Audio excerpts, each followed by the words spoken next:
Welcome gamers to this week's vlog. So this week I'm going to be going over all of the game pickups that I've made over the last couple of weeks, including the games that I picked up during my trip to Seattle.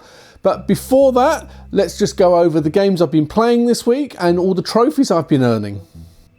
My first and third platinums of the week were for the House of the Dead remake, with the PS4 version being done first and the PS5 version being held so as to pop the platinum on Halloween for the special date challenge in the Ultimate Trophy Hunters Challenge. This also completed and cleaned up two of the games on my backlog, also for the Ultimate Trophy Hunters Challenge, after starting them both back in 2023 for another challenge I took part in back then. The game is a remake of the original Sega classic on-rail shooter arcade game that was released in 1997 that utilised the popular light gun mechanics that always were extremely popular in the arcades. These PS4 and PS5 remakes give you a choice of using the DualSense motion controls, or if you find that too awkward, you can turn this off and just use the left thumbstick to control your crosshairs. The basic story contains 4 chapters as you work your way through the undead-infested mansion of the insane and disillusioned Dr. Curian, who had been experimenting and creating a whole range of different undead creatures that you will need to navigate through and kill to reach the final boss of each chapter in an effort to stop Dr. Curian from unleashing his undead army onto the world.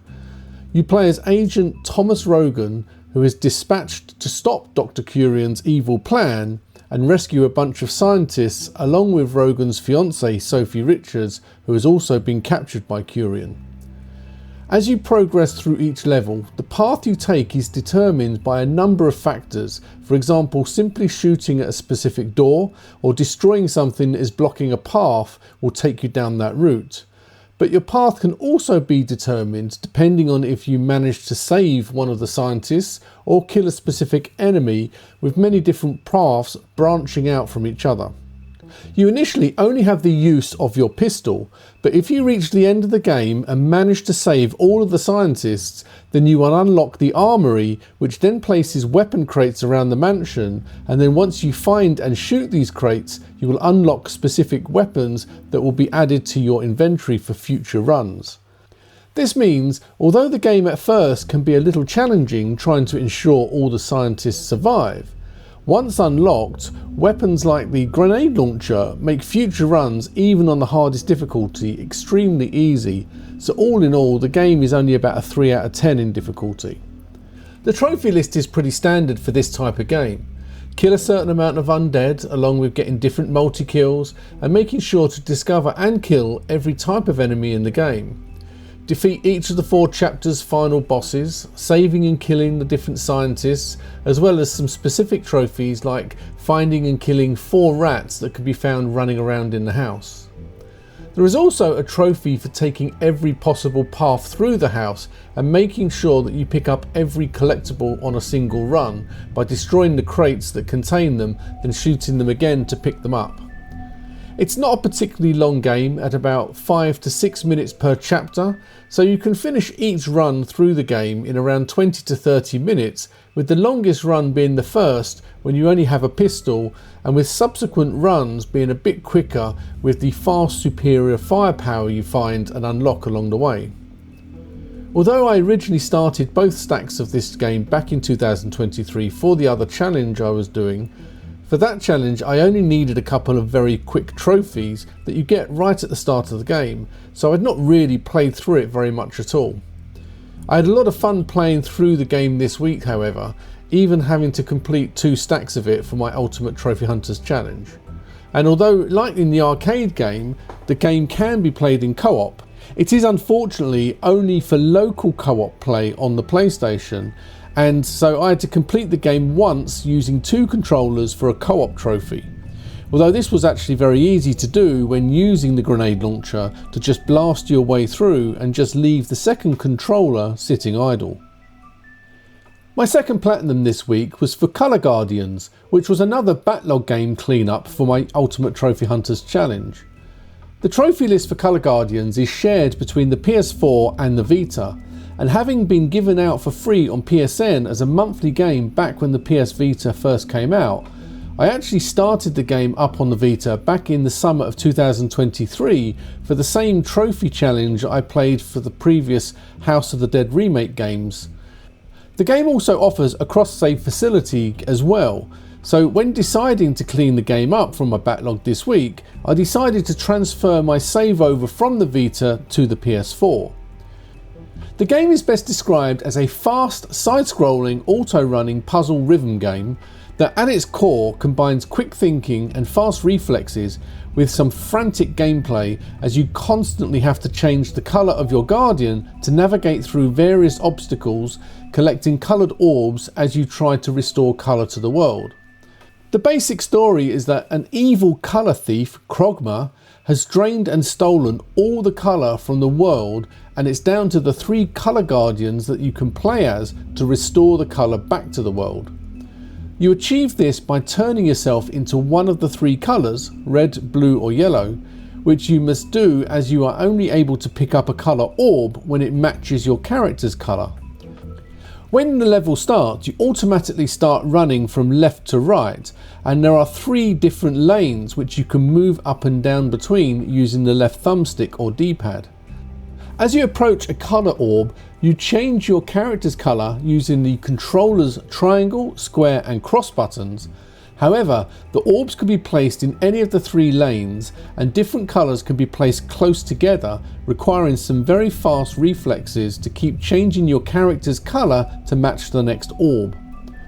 When you reach the end of the level, you are given a score based on how many orbs you have managed to pick up, and are awarded stars, with the maximum being 3 if you collected every single orb. There are also many different hazards like thorns or walls placed in your way that if you're not careful you can run into, which will end the run and put you back to the last checkpoint. There are also colour coordinated traps that will block you if you've not changed to the same colour as they are, along with other things like jump pads that you will run past if you are not the same colour as they are, or launch you to a higher platform if you are. This can be critical if the current path ends with a cliff, or if the colour orbs have been placed in an otherwise out of reach place. There are also pads that will fling you back a certain distance, which will enable you to take a different path containing orbs that were not previously obtainable. The 3 characters all play the same way, so it's purely a cosmetic choice which one you decide to use. However, there are trophies attached to completing one level and defeating the final boss with all 3 characters. I really enjoyed playing through Colour Guardians, and the trophy guide on PSN Profiles rates it as a 4 out of 10 difficulty that takes about 7 hours to complete. Personally, I found the game harder and longer than the guide's indication, and for me it was more like a 6 out of 10. And I must have played it for about 20 hours in total, with the amount of retries needed for some of the more difficult trophies like completing the final boss level and then killing the boss flawlessly without needing to use a checkpoint if you mess up. The first part of the level to reach the boss was not too bad, as you just need to learn the pattern and layout of the various traps and jump pad placements to reach the final boss area. But the boss itself was difficult due to the random nature of the fight. There are 3 phases where the boss basically throws different coloured bombs at you in a random pattern and has different coloured shields in front of him that randomly and very quickly change places. To be able to kill the boss, you have to change colour to match and pick up a bomb, then throw it at the correct colour shield to destroy it, then pick up another bomb and throw it through the gap before it regenerates, which provides you with a very small window of opportunity. However, the boss also continually throws regular bombs at you, and you can't really pick those up, and in the final wave he can throw a whole column of these bombs, and the only way to get past is to pick up a coloured bomb and throw it at the other bombs to clear a path for yourself. Basically, you need to have very good observation and extremely quick reflexes to be successful, which means the difficulty will feel very different for everybody. So that's the platinums I earned this week, but let's do a quick recap of all the trophies I've earned this week and all the games I've been playing.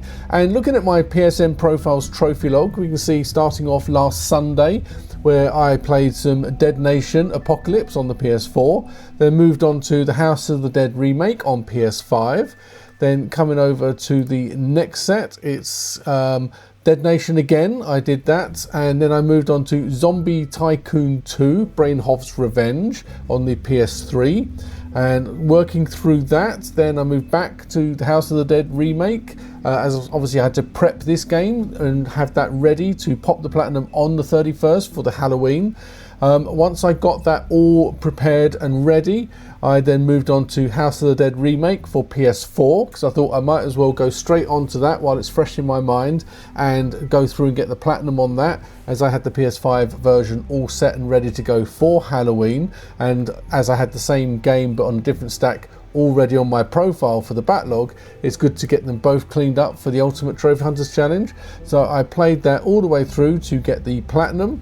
Then Vampire Survivors, which is a game that was on my backlog at the beginning of the year, and I cleaned it up to 100% as part of my Ultimate Trophy Hunters Challenge, but then earlier in the year they shadow dropped some more DLC, so I had to clean it up to 100% again, and then this week they shadow dropped another 2 DLC for it, so I had to get on and get that back up to 100% because it dropped down to 96%. So I'm just hoping they don't drop any more DLC before the end of the year, because I need that to be at 100% on the 31st of December.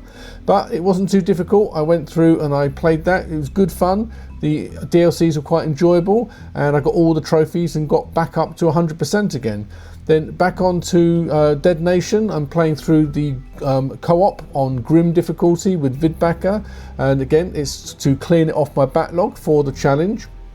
Then moved on to Colour Guardians, and Colour Guardians I enjoyed playing, but again it was a bit tougher than what the actual guide said, but I was happy to get the platinum on Halloween for that one. And then after getting that, I went through and I then popped that last trophy on House of the Dead remake for PS5 to get my Halloween platinum for the challenge.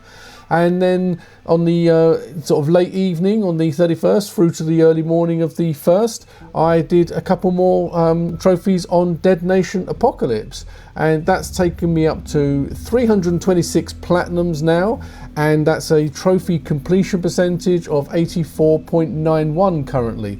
So I think I'm about roughly about 7.5% increase so far this year, so getting close to that 10% now. Before doing my game pickups, I just wanted to say a very big thank you to all the people that have subscribed to my channel. As of the time of recording this, I was up to 420 subscribers, which has just absolutely blown my mind. I would love to see how many I can reach by the end of this year. So this is my first year of doing YouTube, with my first proper video getting uploaded on the 1st of January, which was to launch my Ultimate Trophy Hunters Challenge. And we're now sort of basically entering the final 2 months of that challenge. So things are getting very tense. There's a lot of stuff still needs to be done. So keep it locked into the channel. And if you haven't done so already, please do consider subscribing so you don't miss any of the upcoming videos on how I'm going to get on and am I going to complete the challenge. With all that being said, let's now get on with the game pickups. So my first pickup is for the PS3, and that is Dead Rising 2. Dead Rising 2 is a Capcom third-person action-adventure sequel that sees you play as former motocross champion Chuck Green from the first game, who is trying to survive a zombie outbreak in a casino resort and shopping complex whilst taking care of his daughter and giving her regular medication, along with having to rescue other survivors. Chuck has to scavenge materials and supplies which he can use to make custom weapons to be able to defeat the hordes of zombies. My second pickup is another PS3 game, and that one is Untold Legends Dark Kingdom. Untold Legends Dark Kingdom is a third-person dungeon-crawling action role-playing game where you can play as one of 3 different characters: a warrior who is the strongest, a mage who is the smartest, and a scout who will be the fastest. The game plays in a similar way to other popular games of this genre, like the original God of War games and Dante's Inferno, so it's a game I'm sure I'm going to like a lot. For my third pickup, it's now a PS4 game, and this one's a VR game, and that one is Vader Immortal. Vader Immortal is a VR game where you play as a Force-sensitive smuggler that is taken captive by Darth Vader, who needs him to be able to help him find an ancient artifact. The story was originally split up into 3 different chapters on the Oculus, but the PS4 release contains all 3 chapters on the single disc. As someone that loves the Star Wars franchise, then this is a game I'm really looking forward to playing, and the only reason I didn't already own it is because I only recently picked up the original PlayStation VR headset. I'm currently thinking of putting together a Star Wars specific trophy challenge for next year, so keep it locked to the channel for more details on that later. So my fourth pickup, we're now moving over to the PS2, and that one is Midway Arcade Treasures. Midway Arcade Treasures is a compilation of 24 classic arcade games from the iconic Midway video game company. Being a real lover of retro games, I just couldn't resist picking up this compilation, which features such classics as Defender, Paperboy, Joust, Gauntlet, Marble Madness and Rampage, just to name but a few, and it's a welcome addition to my PS2 collection. My fifth pickup, we're going to stay with the PS2, and that one is Outrun 2006 Coast to Coast. Outrun 2006 Coast to Coast is an arcade racing game and the 9th instalment from the long-running iconic Sega franchise. The game features 15 different cars to drive, which is the most ever seen in an Outrun game, and it had net play capabilities. However, for me, being such a fan of the original arcade game, it's the solo career mode that I am most looking forward to playing on this. My sixth pickup, and another PS2 game, is Evil Twin Cyprian's Chronicles. Evil Twin Cyprian's Chronicles is a horror-style platform game from Ubisoft where you take control of a young orphan called Cyprian who ventures through a nightmarish world called Undated and can transform into a superhero version of himself named Super Cip, as his journey takes him towards a hideous creature simply named the Master. And as someone that loves horror games, this is a game that I'm excited to give a go next year. So the next set of pickups are all from my recent trip to Seattle, which was actually a family holiday rather than a gaming one. So I was lucky that my family sort of came along on a small game hunt because there was a few arcades attached and they enjoyed going to the arcades with me as well, as you would have seen in last week's vlog. But in terms of the sort of like things I had in mind, PS1 and PS2, they're region coded, so there was no point in me looking for any of those games. PS3, there's very few titles that I still want and need, and the few that I do that are maybe American exclusive, I couldn't find. PS4, I don't collect big for, so I was looking for a couple of titles, but I didn't find them. And then PS5, I've got a digital only console, so I'm not picking up physical games for PS5 at the moment. When it comes to other consoles, a lot of Nintendo games are region locked as well, and I don't really collect for a lot of those other than sort of maybe the GameCube, which I don't get the American versions because of the region locking. However, things like the Mega Drive, which I may start collecting for, they don't have in America because they have the Genesis instead. So I was very limited on other consoles unless you go back to the very old vintage ones. And that was where I was really sort of hoping to see what I could get, where they don't really get that many of them over in the UK as compared to what you can do in the US. So I thought I'd keep my eyes open to see anything that I would like to pick up. So before I show you what I've got, I'll just do a very quick montage of the stores I went to and then I'll show you what I picked up.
So now on to my Seattle pickups, with the first two items not actually games, but they are game related. And the first one is this little cute pack of Space Invaders keychains. Now, you probably already guessed that Space Invaders is one of my all-time favourite arcade games. I mean, these guys have appeared in pretty much every one of my videos since I launched the channel at the beginning of this year. So I'm happy to have those, and I will be putting those somewhere in the games room. As for my second pickup, well, that was a souvenir more than anything else, and that is a pink gorilla from Pink Gorilla Games. Now, I'm not sure how long I'm actually going to be able to hold on to this, because my 5-year-old daughter has been eyeing it up since we got back. And I'm sure once I've put it on display here, every now and then it's probably going to get moved or probably disappear for a time until I go and find it again. We shall see. So it's now time to show you the actual games I picked up in Seattle. There was 15 in total, but they're all for the same console. So growing up as a kid, in the late 70s, early 80s, there were two consoles that reigned supreme, and we were very lucky as a family to own both. That was the Atari VCS, or 2600 as it's now known, and the Mattel Intellivision.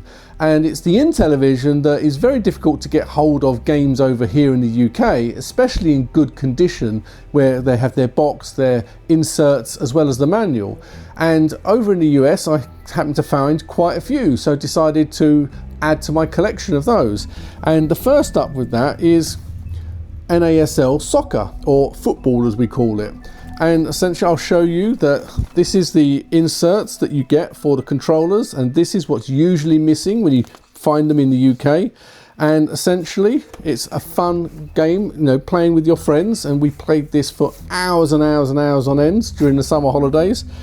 Next game is Astro Smash, which is a bit of a sort of asteroids and Space Invaders of mixed clone.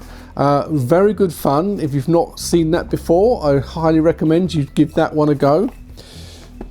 Next up is Utopia, which is probably my favourite game on the Intellivision, and myself and Boggy B, one of my community members, used to play this as kids all the time, and we even still play it to this day. You know, we played this last year, and we're due to have a retro gaming session sometime soon. I'm sure we'll be playing that again.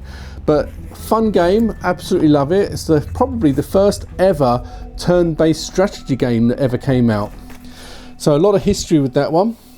Next up, not much to say about it, it's bowling. Everyone knows 10-pin bowling, so again, it's a fun game to play with friends, and one I have a lot of nostalgia for.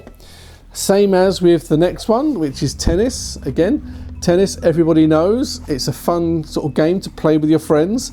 And as I said before, all of these are complete in box, and they have their inlays for the actual controllers as well. Next up is probably my second favourite game, and that is B-17 Bomber, which is a strategy game, and this is the one that has the IntelliVoice. So it was the very first sort of synthetic sort of voice cartridge that you could get. There was an add-on to the Intellivision that you'd plug it into, and you know, if you can think back to the sort of late 70s, early 80s when this came out, and computers were, you know, in their infancy, only just starting, to have one that spoke to you was just mind-blowing at the time. Probably seems silly to most people now, but back then you just didn't really sort of know what was going on. It was just so strange to have it sort of speaking out at you. Fantastic game as well.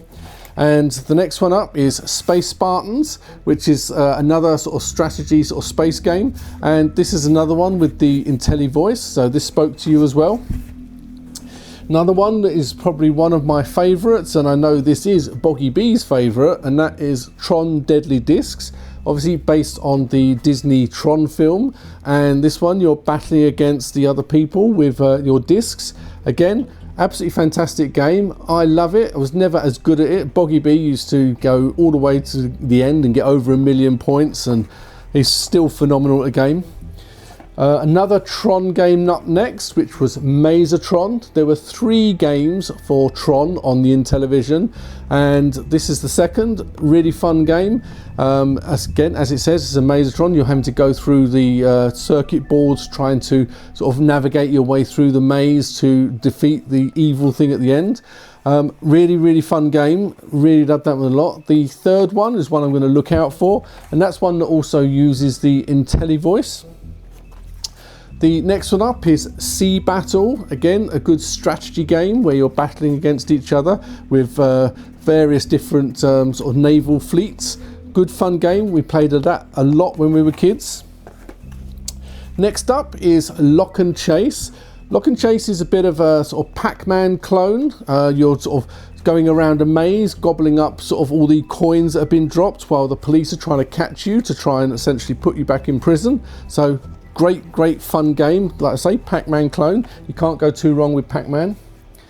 Then we have Advanced Dungeons and Dragons, which is probably one of the very earliest sort of editions of a RPG game. So again, all groundbreaking stuff back in the late 70s, early 80s, when video games were only just starting out. You know, nowadays they just seem trivial. And if you're seeing some of these sort of graphics that I'm showing you, you may think that they're just very basic, but back then they were so advanced. It just had hours and hours of fun playing these, and again, every single one complete in box, so very happy to get such good condition ones. Next up we've got Night Stalker. This is where you're moving around in a maze where you've got killer robots after you, you've got spiders and bats that you've got to avoid, and you've got to try and find your gun and then try and shoot them. As with most of these games, it's high score that you're going for, but so much fun and very addictive.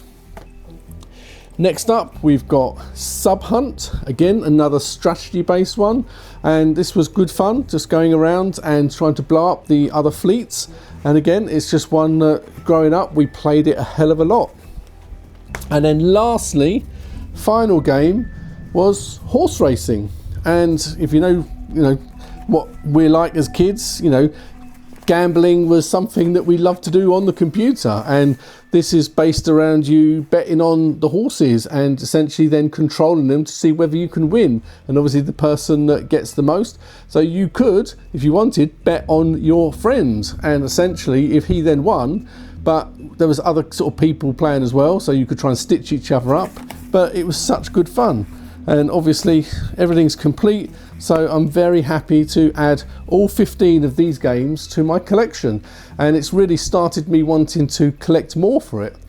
And if you've never played Intellivision before, then I highly recommend you have a look at the new Intellivision Sprint, which is a digital version of it that's coming out later this year. I think it only retails for about £100, and essentially it's on pre-orders now. So you have some like 42 different games. Some of these are included in that as well, and you'll be able to sort of basically just play them with the controllers that were there from the original ones. They are going to put inlays in them as well, and essentially they're wireless controllers compared to the original wired ones, so it's a very affordable way to get into it. But obviously for myself, although I'll be looking to pick that up, I still like playing on the original consoles as well, so, and having the original game collections rather than just digital. So I'm excited to keep growing my library, but I'm also excited to check out the Intellivision Sprint when it does come out.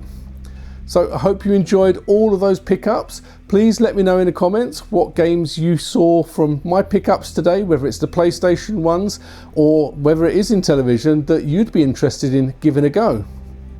So that's it for another week's vlog, and I really hope you enjoyed it. As always, I just want to take this opportunity to say a very big thank you to these gaming legends you can currently see on screen, who are my Patreon supporters. And if you're interested in getting involved with the community, then please follow the link down in the description for my Patreon. Also, like and subscribe is greatly appreciated, and it really does help to grow the channel. And I really do love reading all of your comments and reply to every single one. So let me know what games you're playing or trophies you've been earning, but also what game pickups have you had recently, and what did you think of my pickups? Any of those games something that you'd be interested in? With all that being said, please enjoy your games, take care, and look after yourselves.